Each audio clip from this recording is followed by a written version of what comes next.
नमस्कार दोस्तों, राधे राधे, जय श्री कृष्णा। आप सभी भक्तजनों का अभिनंदन करती हूँ अपने YouTube चैनल पर। दोस्तों, आज हम सुनने जा रहे हैं माघ पूर्णिमा की पौराणिक व्रत कथा। इस पाठ के बिना अधूरा रहेगा आपका व्रत। तो दोस्तों, माघ पूर्णिमा का बाकी पूर्णिमाओं की तरह विशेष महत्व है। इस व्रत को करने से व्यक्ति की सभी मनोकामनाएं पूरी होती हैं। माघ पूर्णिमा पर इस पौराणिक कथा का पाठ जरूर करना चाहिए। इसके बिना व्रत अधूरा माना जाता है। तो आइए जानते हैं माघ मास पूर्णिमा की पौराणिक व्रत कथा।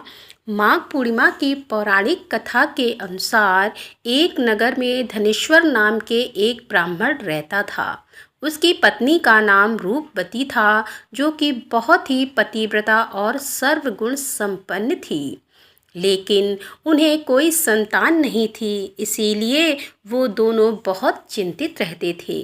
एक बार उस नगर में एक महात्मा आए। उन्होंने उस नगर के सभी घरों से दान लिया, लेकिन धनेश्वर की पत्नी जब भी उन्हें दान देने जाती तो वे उसे लेने से मना कर देते थे।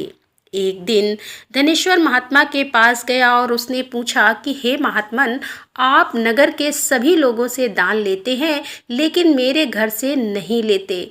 हमसे अगर कोई भूल हुई हो तो हम ब्राह्मण दंपति आपसे क्षमा याचना करते हैं। इस पर महात्मा ने कहा, नहीं विप्र, तुम तो हमेशा आदर सत्कार करने वाले ब्राह्मण हो, तुमसे भूल तो कभी नहीं हो सकती। महात्मा की बात सुनकर धनेश्वर हाथ जोड़कर बोला कि हे मुनिवर, फिर आखिर क्या कारण है, कृपया हमें उससे अवगत कराएं। इस पर महात्मा जी बोले कि हे विप्र, तुम्हारे कोई संतान नहीं है। जो दंपति निसंतान हो उसके हाथ से भिक्षा कैसे ग्रहण कर सकता हूँ। तुम्हारे द्वारा दिया गया दान लेने के कारण मेरा पतन हो जाएगा। बस यही कारण है कि मैं तुम्हारे घर से दान स्वीकार नहीं करता। महात्मा जी के ऐसे वचन सुनकर धनेश्वर उनके चरणों में गिर पड़ा और विनती करते हुए बोला कि हे महात्मन, संतान ना होना ही तो हम पति पत्नी के जीवन की सबसे बड़ी निराशा है। यदि संतान प्राप्ति का कोई उपाय हो तो बताने की कृपा करें। मुनिवर, ब्राह्मण का दुख देखकर महात्मा बोले कि हे विप्र, तुम्हारे इस कष्ट का एक आसान तरीका है। तुम्हें 16 दिनों तक श्रद्धापूर्वक काली माता की पूजा कर उन्हें प्रसन्न करना होगा, तो उनकी कृपा से अवश्य तुम्हें संतान की प्राप्ति होगी। इतना सुनकर धनेश्वर बहुत खुश हुआ और उसने महात्मा का आभार प्रकट किया और घर आकर पत्नी की वो सारी बात बताई। इसके बाद धनेश्वर माँ काली की उपासना के लिए वन को चला गया। ब्राह्मण ने पूरे 16 दिन तक काली माता की पूजा की और उपवास रखा। उसकी भक्ति देखकर और विनती सुनकर काली माता ब्राह्मण के सपने में आई और बोली कि हे धनेश्वर, तू निराश मत हो, मैं तुझे संतान के रूप में संतान की प्राप्ति का वरदान देती हूँ, लेकिन 16 साल की अल्पायु में ही उसकी मृत्यु हो जाएगी। काली माता ने कहा, यदि तुम पति पत्नी विधि पूर्वक 32 पूर्णिमा का व्रत करोगे तो तुम्हारी संतान दीर्घायु हो जाएगी। प्रातः काल जब तुम उठोगे तो तुम्हें यहाँ आम का एक वृक्ष दिखाई देगा। उस पेड़ से एक फल तोड़ना और ले जाकर अपनी पत्नी को खिला देना। शिव जी की कृपा से तुम्हारी पत्नी गर्भवती हो जाएगी। इतना कहकर माता अंतर ध्यान हो गई। प्रातःकाल जब धनेश्वर उठा तो उसे आम का वृक्ष दिखा, जिस पर बहुत ही सुंदर फल लगे थे। वो काली माँ के कहे के अनुसार फल तोड़ने के लिए वृक्ष पर चढ़ने लगा। उसने कई बार प्रयास किया, लेकिन फिर भी फल तोड़ने में असफल रहा। तभी उसने गणेश भगवान का ध्यान किया और गणपति की कृपा से इस बार तो वृक्ष पर चढ़ गया और उसने फल तोड़ लिया। धनेश्वर ने अपनी पत्नी को वो फल दिया जिसे खाकर वो कुछ समय बाद गर्भवती हो गई।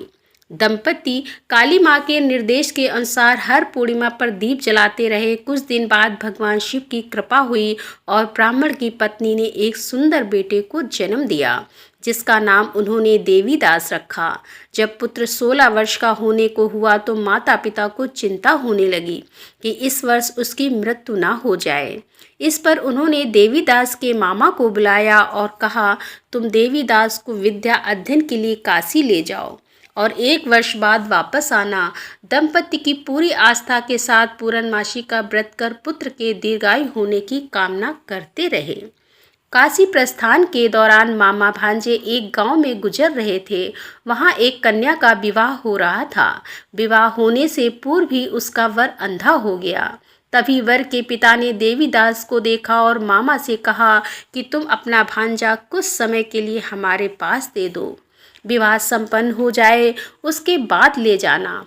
ये सुनकर मामा ने कहा, यदि मेरा भांजा ये विवाह करेगा तो कन्यादान में मिले धन आदि पर हमारा अधिकार होगा। वर के पिता ने मामा की बात को स्वीकार कर ली और देवीदास के साथ कन्या का विवाह संपन्न करा दिया। इसके बाद देवीदास पत्नी के साथ भोजन करने बैठा, लेकिन उसने उस थाल को हाथ नहीं लगाया। ये देखकर पत्नी बोली कि स्वामी, आप भोजन क्यों नहीं कर रहे हैं? आपके चेहरे पर ये उदासी कैसी है? तब देवीदास ने सारी बात बताई। यह सुनकर कन्या बोली, स्वामी, मैंने अग्नि को साक्षी मानकर आपके साथ फेरे लिए हैं। अब मैं आपके अलावा किसी और को अपना पति स्वीकार नहीं करूंगी। पत्नी की बात सुनकर देवीदास ने कहा कि ऐसा मत कहो, मैं अल्प आयु हूँ। कुछ ही दिन में 16 वर्ष की आयु होते ही मेरी मृत्यु हो जाएगी।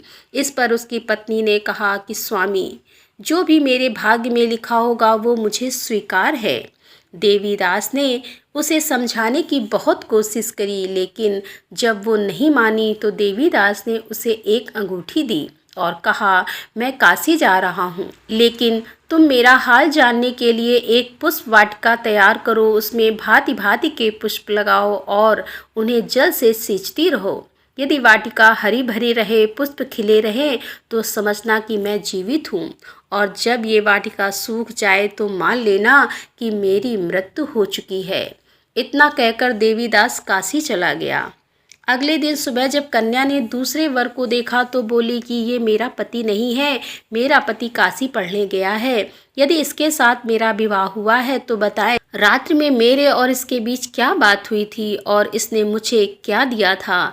ये सुनकर वर बोला, मुझे कुछ नहीं पता, और पिता पुत्र वहां से वापस चले गए।